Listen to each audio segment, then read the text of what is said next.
السلام علیکم ورحمۃ اللہ وبرکاتہ۔ امید ہے کہ آپ خیریت و عافیت سے ہوں گے ناظرین اور سامعین۔ اللہ تعالیٰ آپ کو دنیا و جہاں کی خوشیاں عطا فرمائے۔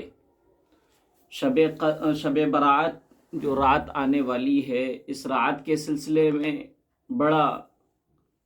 اختلاف پایا جاتا ہے۔ مسلمانوں کی ایک جماعت بڑے زور و شور سے یہ اعلان کرتی ہے کہ یہ رات اور اس رات کی فضیلت اور روزہ یہ سب کے سب بدعت ہے۔ چنانچہ فیس بک پر ایک پوسٹ چل رہی ہے جس میں شب برات اور شب قدر کا موازنہ کرا گیا ہے، اور اس میں لکھا ہے کہ لیلۃ القدر، قدر جو ہے عربی لفظ ہے، اس کے بالمقابل شب برات فارسی لفظ ہے۔ لیلۃ القدر رمضان کے مہینے میں ہوتی ہے اور شب برات جو ہے شعبان کے مہینے میں ہوتی ہے۔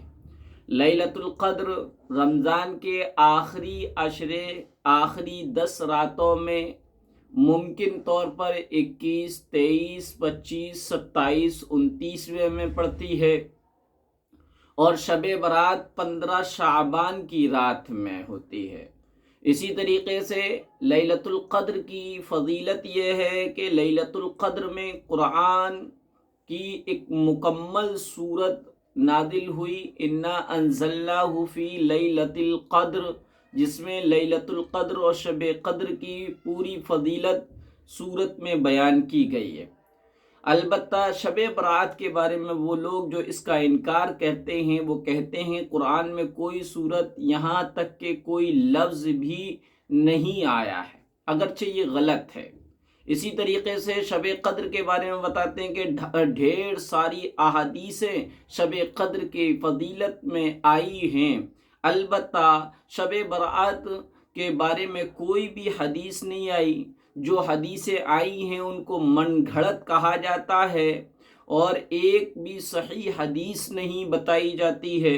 اسی طریقے سے اس پوسٹ میں مقابلہ اور موازنہ کیا گیا ہے کہ شب قدر میں رسول اللہ صلی اللہ علیہ وسلم، تمام محدثین، تمام فقہا اور اکابرین، تابعین، تبع تابعین اور صحابہ اکرام سب کے معمول سے اور سب کے اقوال سے ثابت ہے، لیکن شب برات رسول اللہ صلی اللہ علیہ وسلم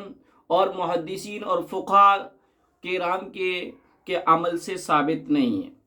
اسی طریقے فرمایا کہ شب قدر مستند اور مضبوط اس کے حوالے ہیں، اور شب برات میں جاگنا، روزہ رکھنا،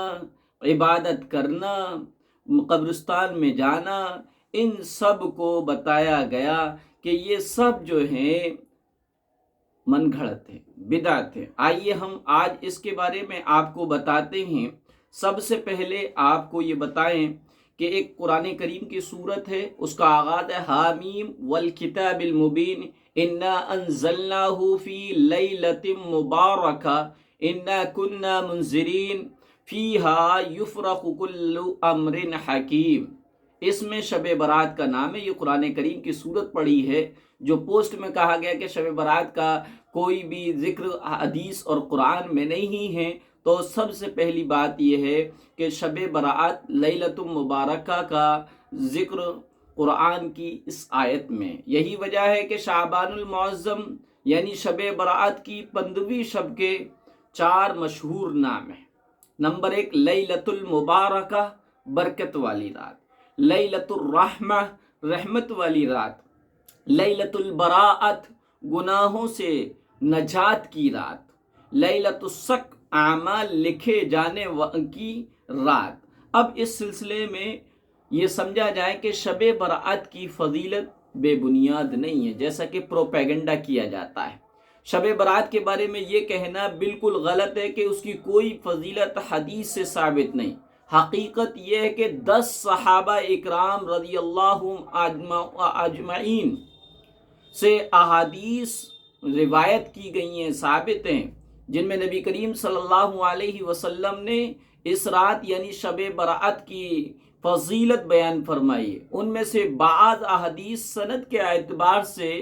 اگرچہ بے شک کچھ کمزور ہیں، اور ان احادیث کے کمزور ہونے کی وجہ سے بعض علماء نے بھی یہ کہہ دیا کہ اس رات کی کوئی فضیلت نہیں ہے، بے اصل ہے۔ لیکن حضرات محدثین اور فقہا کا یہ فیصلہ ہے کہ ایک حدیث، ایک روایت سند کے اعتبار سے کمزور ہو، لیکن اس کی تائید بہت سی احادیث سے ہو جائے تو اس کی کمزوری دور ہو جاتی ہے۔ اور 10 صحابہ اکرام رضی اللہ عنہم اجمعین سے اس کی فضیلت میں روایات موجود ہیں، لہذا جس رات کی فضیلت میں 10 صحابہ اکرام رضی اللہ عنہم اجمعین سے روایات اور احادیث ثابت ہوں، اس کو بے بنیاد اور بے اصل کہہ دینا بالکل غلط ہے، جہالت ہے، نادانی ہے۔ امت مسلمہ کے جو خیر القرون ہیں، یعنی صحابہ اکرام رضی اللہ عنہ اجمعین کا دور، تابعین کا دور، تبع تابعین کا دور، اس میں بھی اس رات کی فضیلت سے فائدہ اٹھانے کا اہتمام کیا جاتا تھا۔ لوگ اس رات میں عبادت کا خصوصی اہتمام کیا کرتے تھے، لہذا اس کو بدعت کہنا یا بے بنیاد اور بے اصل کہنا درست نہیں ہے۔ صحیح بات یہ ہے کہ یہ فضیلت والی رات ہے، اس رات میں جاگنا،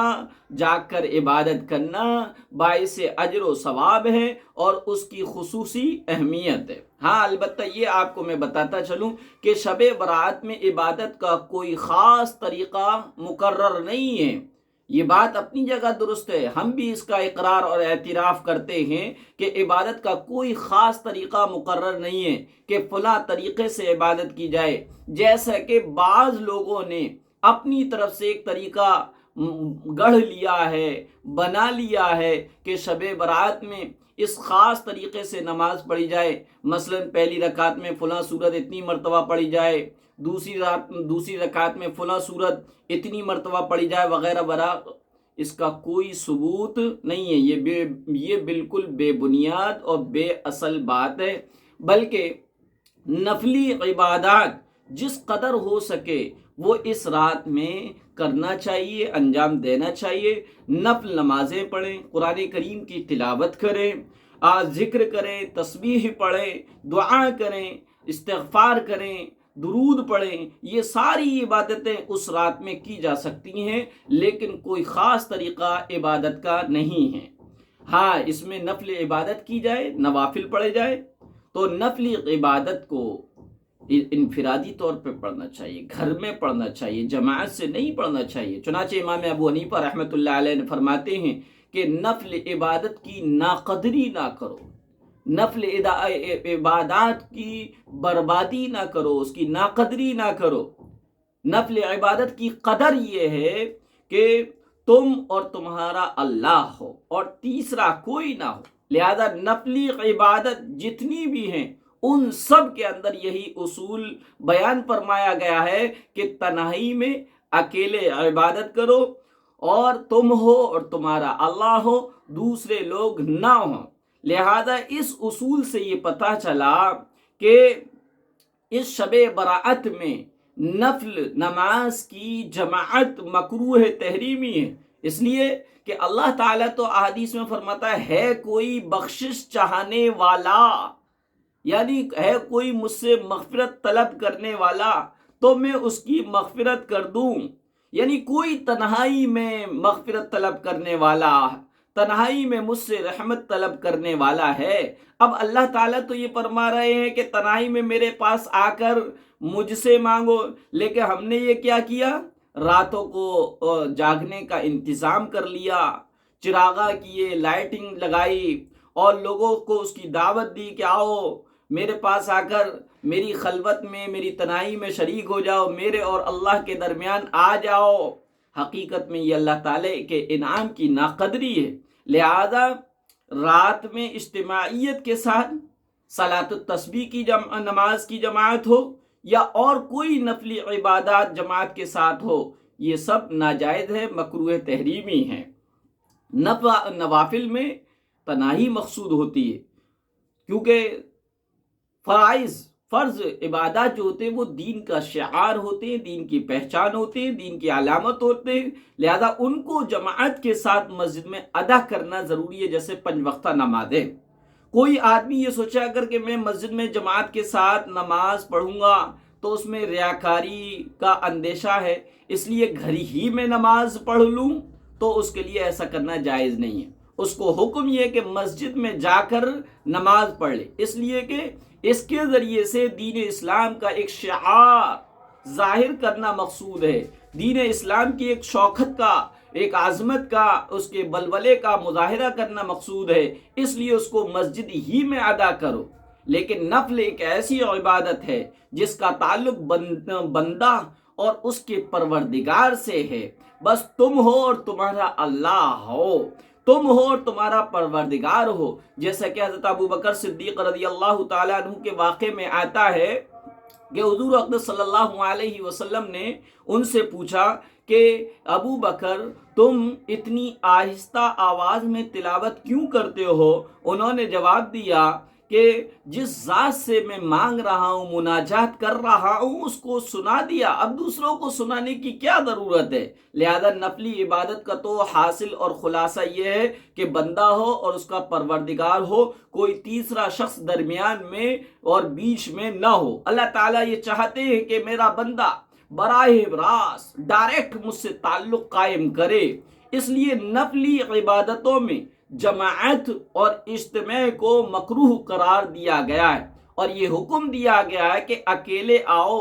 تنہائی اور خلوت میں آؤ اور ہم سے ڈائریکٹ کانٹیکٹ اور رابطہ قائم کرو۔ یہ خلوت اور تنہائی کتنا بڑا انعام ہے، ذرا خود غور کیجئے آپ، تو بندے کو کتنے بڑے انعام سے اللہ تعالیٰ نے نوازا ہے کہ خلوت اور تنہائی میں ہمارے پاس آ جاؤ۔ اب یہ خلوت اور تنہائی کیسے حاصل ہو سکتی ہے؟ یہ گھر ہی میں نوافل کا اہتمام کیا جائے، بچے بھی، بیوی بھی ساتھ میں ہوں گے، یہ اسی وقت حاصل ہو سکتا ہے۔ لیکن بعض لوگ اس رات میں اور شب قدر میں نفلوں کی جماعت کرتے ہیں۔ پہلے صرف شبینہ بجماعت سے ہوتا تھا، اب سنا ہے کہ صلاۃ التسبیح کی نمازیں بھی جماعت سے ہونے لگی ہیں۔ یہ صلاۃ التسبیح کی جماعت کسی طرح بھی ثابت نہیں ہے، ناجائز ہے۔ اس کے بارے میں ایک اصول سن لیجئے کہ خود نبی کریم صلی اللہ علیہ وسلم نے فرمایا، فرض نماز کے علاوہ اور ان نمازوں کے علاوہ جو حضور صلی اللہ علیہ وسلم سے با جماعت ادا کرنا ثابت ہے، مثلا تراویح ہے، صلاۃ الکسوف یعنی سورج گرہن کی نماز، صلاۃ الخسوف اور استسقاء بارش طلب کرنے کی نماز، ان کے علاوہ ہر نماز کے بارے میں افضل یہ کہ انسان اپنے گھر میں ادا کرے۔ صرف فرض نمازوں کی خصوصیت یہ ہے کہ اس کے اندر صرف افضل ہی نہیں بلکہ سنت مؤکدہ، اور بعض علماء نے تو لکھا ہے واجب ہے کہ اس کو مسجد میں جا کر جماعت سے ادا کرے۔ لیکن جب فقہا نے یہ دیکھا کہ لوگ گھر جا کر بعض اوقات سنتوں کو چھوڑ دیتے ہیں، اس لیے انہوں نے یہ بھی فرما دیا کہ اگر سنتیں چھوڑنے کا خوف ہو، سنتیں چھوٹ جانے کا ڈر ہو تو مسجد ہی میں پڑھ لیا کریں تاکہ چھوٹ نہ جائے، ورنہ اصل قاعدہ یہی ہے کہ گھر میں جا کر ادا کریں۔ نفل نماز میں افضل یہ کہ اپنے گھر میں ادا کریں، اور نفل نماز کی جماعت علماء اور فقہا کے نزدیک مکروہ تحریمی اور ناجائز ہے۔ یعنی اگر جماعت سے نفل پڑھے تو ثواب تو کیا ملے، الٹا گناہ ملے گا۔ یہی وجہ اسی اصول پر جو لوگ حج اور عمرے پر جاتے ہیں وہ دیکھتے ہیں کہ فرض نماز ہونے کے بعد سب لوگ نکلنے شروع ہو جاتے ہیں، جو حقیقت پسند نہیں ہوتے ہیں، جو معاملے سے آشنا نہیں ہوتے، وہ یہ خیال لے کر آتے ہیں اور اس کا برملا اظہار بھی انڈیا میں آ کر کرتے ہیں کہ سعودی والے نفل اور سنتیں نہیں پڑھتے۔ حالانکہ نفل نماز اور سنتیں وہ لوگ پیارے آقا حضرت محمد صلی اللہ علیہ وسلم کے فرمان کے مطابق اپنے گھروں میں پڑھتے ہیں۔ فرض نماز کو جماعت کے ساتھ مسجد میں پڑھتے ہیں، فرض نماز سے پہلے کی سنتیں، فرض نماز کے بعد کی سنتیں جو ہیں وہ وہاں اپنے گھروں میں جا کر پڑھتے ہیں۔ دوسرا عمل یہ ہے کہ 15ویں شعبان کا روزہ رکھا جائے۔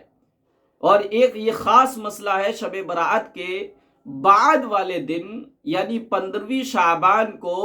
روزہ رکھا جائے، اور اس روزے کا اس کو بھی سمجھ لینا چاہیے کہ روزہ رکھنا واجب ہے، فرض ہے یا نفل ہے۔ وہ یہ کہ سارے ذخیرے احادیث میں، بخاری، مسلم، ترمذی، ابو داؤد، ابن ماجہ، نسائی اور مشکات شریف وغیرہ حدیثوں کی کتابیں ہیں، سارے ذخیرے احادیث میں اس روزے کے بارے میں صرف ایک روایت میں ہے کہ شب برات والے دن روزہ رکھو، صوموا نہارہا وقوموا لیلہا وصوموا نہارہا، کہ شب برات کی 15ویں شب برات کو، 15ویں شعبان المعظم کو روزہ رکھو۔ لہذا روزہ رکھنا ایک ہی ہے، لیکن یہ حدیث ضعیف ہے، جو ایک حدیث ہے وہ بھی ضعیف ہے۔ لہذا اس روایت کی وجہ سے خاص 15واں شعبان کے روزے کو سنت یا مستحب قرار دینا بعض علماء کے نزدیک درست نہیں ہے۔ البتہ پورے شعبان کے مہینے میں روزے رکھنے کی فضیلت احادیث سے ثابت ہے، یعنی 1 شعبان سے 27 شعبان تک روزے رکھنے کی فضیلت احادیث میں آئی ہے، لیکن 28 اور 29 شعبان کو حضور صلی اللہ علیہ وسلم نے روزہ رکھنے سے منع فرمایا ہے، کہ تاکہ رمضان سے 1-2 روز پہلے روزہ نہ رکھو، تاکہ رمضان کے روزوں کے لیے بدن میں چستی اور پھرتی اور نشاط کے ساتھ تم تیار رہو۔ لیکن 1 شعبان سے 27ویں شعبان تک ہر دن روزہ رکھنے کی فضیلت احادیث میں آئی ہے۔ دوسرا یہ کہ 15 تاریخ ایام 20 میں سے بھی ہے، یعنی مہینے کے جو 3 روزے اللہ کے رسول رکھتے تھے، جن کو ایام 20 کے روزے کہتے ہیں، 13، 14، 15، تو 15ویں شعبان جو ہے ایام 20 میں سے بھی ہے۔ تو حضور اقدس صلی اللہ علیہ وسلم اکثر ہر مہینے کے ایام 20 میں 3 روزے رکھا کرتے تھے، یعنی 13، 14، 15 تاریخ کو۔ لہذا اگر کوئی شخص ان 2 وجہ سے 15 تاریخ کا روزہ رکھے، ایک وجہ یہ کہ شعبان کا دن ہے، دوسرا اس وجہ سے کہ 15 تاریخ ایام 20 میں داخل ہے، اگر اس نیت سے روزہ رکھ لے تو انشاءاللہ اللہ اس کو اجر سے مالا مال فرمائے گا۔ لیکن خاص 15 کی تاریخ کی خصوصیت کے لحاظ سے اس روزے کو سنت قرار دینا بعض علماء کے نزدیک درست نہیں ہے۔ اسی وجہ سے اکثر فقہاء اکرام نے لکھا ہے کہ 15ویں شعبان کو روزے کو رکھنے کو واجب قرار دینا یا ضروری سمجھنا درست نہیں ہے۔ ہاں البتہ یہ کہ نفل کی نیت سے رکھے جا سکتے ہیں، اور اس میں کوئی حرج کی بات بھی نہیں ہے۔ اب اسی طریقے سے آئیے کہ شب برات میں جو عبادت کی جائے وہ تنہائی میں کی جائے، تو اس فضیلت والی راتیں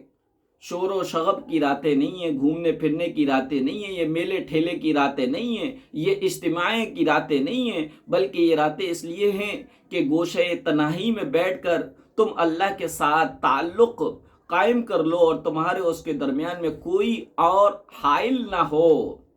لیکن لوگ یہ عذر کرتے ہیں کہ اگر تنہائی میں عبادت کرنے بیٹھے تو نیند آ جاتی ہے، مسجد میں شبینہ اور روشنی اور جگمگ ماحول ہوتا ہے، تو ایک جس کی وجہ سے نیند پر قابو پانا آسان ہوتا ہے، ماحول کی وجہ سے نیند نہیں آتی۔ تو بھائی اس کا جواب یہ ہے، اس بات پر یقین کرو کہ اگر تمہیں چند لمحے تنہائی میں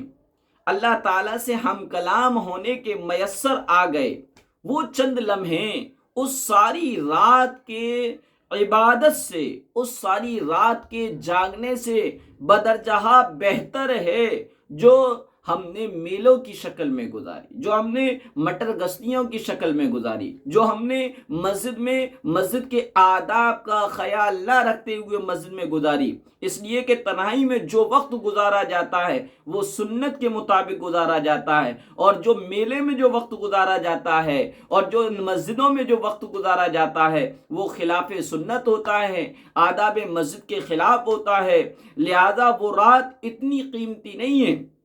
جتنے وہ چند لمحات قیمتی ہیں جو آپ نے اخلاص کے ساتھ، دکھاوے کے بغیر، تنہائی میں اللہ اور اپنا تعلق قائم کیا ہے۔ بہرحال میں ہمیشہ آپ کو کہا کرتا ہوں کہ اپنی عقل کے مطابق کام کرنے کا نام دین نہیں ہے، اپنا شوق پورا کرنے کا نام دین نہیں ہے، بلکہ اللہ اور اس کے رسول صلی اللہ علیہ وسلم کے کہنے پر عمل کرنے کا نام دین ہے، اور ان کی پیروی اور اتباع کا نام دین ہے۔ یہ بتاؤ کیا اللہ تعالیٰ تمہارے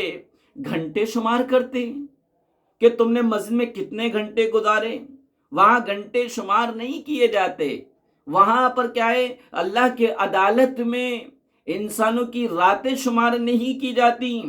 وہاں تو اخلاص دیکھا جاتا ہے، کوانٹیٹی نہیں دیکھی جاتی، کوالٹی دیکھی جاتی ہے۔ اگر چند لمحات بھی اخلاص کے ساتھ ہی اللہ کے ساتھ، اللہ سے اپنا تعلق تنہائی میں قائم کر لیا، وہ چند لمحات ہی انشاءاللہ بیڑا پار کرا دیں گے۔ لیکن اگر آپ نے عبادات میں کئی گھنٹے گزار دیے مگر سنت کے خلاف گزارے، کسی کو تکلیف دے کر گزارے، مسجد اللہ کے گھر کے آداب اور حقوق کا خیال کیے بغیر گزارے، تو اس کا کچھ بھی حاصل نہیں ہے۔ اسی طریقے سے شب برات میں قبرستان جانا، شب برات میں ایک اور عمل ہے جو ایک روایت سے ثابت ہوتا ہے، اور وہ روایت اور حدیث یہ کہ حضور اکرم صلی اللہ علیہ وسلم جنت البقیع میں تشریف لے گئے۔ آپ چونکہ حضور صلی اللہ علیہ وسلم اس رات میں جنت البقیع تشریف لے گئے، اس لیے مسلمان اس بات کا اہتمام کرنے لگے کہ شب برات میں قبرستان جائیں۔ لیکن صحیح بات یہی ہے کہ جو چیز رسول اکرم صلی اللہ علیہ وسلم سے جس درجے میں ثابت ہو اسی درجے میں اسے رکھنا چاہیے، اس سے آگے نہیں بڑھنا چاہیے۔ لہذا ساری حیات طیبہ اور پیارے آقا حضرت محمد صلی اللہ علیہ وسلم کی زندگی میں ایک مرتبہ جنت البقیع میں جانا ثابت ہے۔ آپ شب برات میں جنت البقیع تشریف لے گئے، چونکہ ایک مرتبہ جانا حدیث سے ثابت ہوا ہے، اس لیے ہم اور آپ بھی اگر زندگی میں ایک مرتبہ چلے جائیں تو ٹھیک ہے، لیکن ہر شب برات میں جانے کا اہتمام کرنا، اس کو لازمی اور ضروری سمجھنا، اور اس کو شب برات کے ارکان میں داخل کرنا اور اس کو شب برات کا لازمی حصہ سمجھنا، اس کے بغیر یہ سمجھنا کہ شب برات نہیں ہوتی، یہ اس کو اس کے درجے سے آگے بڑھانے والی بات ہے۔ لہذا اگر کبھی کوئی شخص اس حدیث کی بنیاد پر قبرستان چلا گیا کہ حضور صلی اللہ علیہ وسلم بھی تشریف لے جایا کرتے تھے، تو وہ اس کو اتباع سنت میں نبی پاک صلی اللہ علیہ وسلم کی سنت کے اکارڈنگ وہ جا رہا ہے تو انشاءاللہ اس کو اجر و ثواب ملے گا۔ لیکن اس کے ساتھ یہ بھی کرو کہ کبھی نہ بھی جایا کرو۔ لہذا اہتمام اور پابندی ضروری نہیں ہے۔ در حقیقت دین کی سمجھ کی بات یہ ہے کہ جو چیز اللہ کے رسول سے جس درجے میں ثابت ہے اس کو اسی درجے میں رکھو، اس سے آگے نہ بڑھو۔ یہ اموات کو، مرحومین کی روح کو ایصال ثواب کرنا ہو تو آپ مسجد میں بیٹھے یا گھر میں بیٹھے بیٹھے بھی جو کچھ آپ نے تلاوت کی ہیں، جو کچھ آپ نے صدقہ و خیرات کیا ہے، اس کا ثواب آپ کر سکتے ہیں۔ اس کے لیے آپ کو جو ہے یہ ضروری نہیں ہے کہ آپ قبرستان ہی میں جائیں، جیسے کہ خواتین حضرات اپنے گھر میں بیٹھ کر جو ہے ایصال ثواب کرتی ہیں، ان کا ایصال ثواب ہو جاتا ہے، اسی طریقے سے آپ کا بھی ایصال ثواب ہو جائے گا۔ قبرستان میں جانے کو لازمی سمجھنا اور پھر قبرستانوں کو قمقموں سے سجانا، یہ سب جو ہے دین میں زیادتی ہے۔ اور دوسری بات یہ سمجھ لیجیے کہ ایک بات ہمیشہ یاد رکھنا چاہیے کہ بدعات کی خاصیت یہ ہے کہ جب آدمی کرتا ہے، بدعات میں مبتلا ہوتا چلا جاتا ہے، تو اس کے بعد پھر اصل سنتوں کے کاموں کی توفیق بھی کم ہو جاتی ہے۔ چنانچہ آپ نے دیکھا ہوگا کہ جو لوگ صلاۃ التسبیح کی جماعت دیر تک کھڑے رہتے ہیں اور پڑھتے رہتے ہیں، وہ لوگ 5 وقت کی فرض نماز جماعتوں میں کم نظر آتے ہیں۔ اور جو لوگ بدعت کرنے کے عادی ہو جاتے ہیں، مثلا حلوہ مانڈا اور کنڈے کرنے میں لگے ہوئے ہوتے ہیں، وہ عموماً فرائض سے غافل ہوتے ہیں، نمازیں ان کی قضا ہو رہی ہوتی ہیں، جماعتیں چھوٹ رہی ہوتی ہیں اور ان کو کوئی فکر نہیں ہوتی، لیکن یہ سب کچھ ہو رہا ہے، یہ یقیناً بدعات کے کاموں کی اثرات ہیں، خاصیتیں ہیں کہ بدعات میں انسان جتنا لگتا چلا جاتا ہے اتنا ہی سنتوں سے اور فرضوں سے دور ہوتا چلا جاتا ہے۔ اللہ اس کے رسول صلی اللہ علیہ وسلم نے تو سب سے زیادہ تاکید اس کی فرمائی تھی کہ جب کسی کا انتقال ہو جائے تو اس کی میراث شریعت کے مطابق جلدی تقسیم کرو، لیکن اب یہ ہو رہا ہے کہ میراث تقسیم کرنے کی طرف کسی کا دھیان نہیں جا رہا، مگر تیجا ہو رہا ہے، 10ویں کا انتظام ہو رہا ہے، 40ویں کی فکر ہو رہی ہے، برسی ہو رہی ہے۔ لہذا یہ بدعات کی خاصیت ہے، جب انسان بدعات میں مبتلا ہوتا ہے تو سنتوں سے دور ہو جاتا ہے، سنت والے عمل کی توفیق اس سے چھین لی جاتی ہے۔ اللہ تعالی ہمیں محفوظ رکھے، کوشش کریں کہ سنتوں پر ہماری زندگی گزرنے لگے، اور اللہ کے رسول صلی اللہ علیہ وسلم نے فرمایا من عمل بسنتی فقد احبنی ومن احبنی وہو معی فی الجنہ، کہ جو میری سنتوں پر عمل کرے گا اس نے حقیقت میں مجھ سے محبت کی، اور جس نے مجھ سے محبت کی وہ جنت میں میرے ساتھ ہوگا۔ اگر ہم جنت میں آپ پیارے آقا حضرت محمد صلی اللہ علیہ وسلم کا ساتھ چاہتے ہیں تو ہمیں چاہیے کہ سنتوں کا اہتمام کریں اور بدعات سے، دین میں اپنی طرف سے کسی بھی چیز کے اضافے سے اپنے آپ کو بچائیں، اپنے گھر والوں کو بچائیں۔